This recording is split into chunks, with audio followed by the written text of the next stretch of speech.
স্পেনে ফ্রান্স সীমান্তের কাছে ছোট্ট শহর বাউজেন, একটি সমাধিস্থল ছোট্ট এই শহরটিকে নিয়ে গেছে পর্যটকদের আগ্রহের কেন্দ্রে।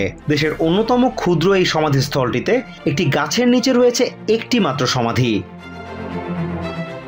এই সমাধিক্ষেত্রটি স্থানীয়ভাবে টেরিজার সমাধিস্থল নামে পরিচিত।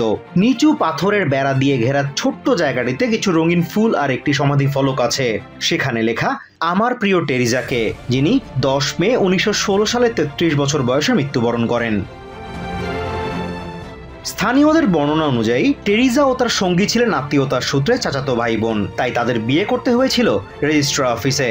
তবে টেরিজার মৃত্যুর পর প্রিস্ট তাকে চার্চের কবরস্থানে সমাহিত করার অনুমতি দেননি। একজন পুরুষ ও একজন নারী ছিলেন যারা বিয়ে করতে চেয়েছিলেন, তবে তারা ছিলেন সম্পর্কে চাচাতো ভাই বোন, তাই চার্চে বিয়ে করতে হলে তাদের বিশপের বিশেষ অনুমতি নিতে হতো। সেই অনুমতির খরচ ছিল অনেক বেশি, অথচ তাদের হাতে তেমন অর্থ ছিল না। শেষ পর্যন্ত চার্চে বিয়ের পরিবর্তে রেজিস্ট্রার কার্যালয়ে বিয়ে করার সিদ্ধান্ত নেন তারা। এরপর টেরিজার মৃত্যুর পর তাদের প্রতি ভালোবাসার নিদর্শন হিসেবে বাউজেনের বাসিন্দারা মাত্র 2 দিনের মধ্যে তার জন্য এই সমাধিক্ষেত্রটি তৈরি করেন। পুরো শহরের মানুষ একত্র হয়েছিল।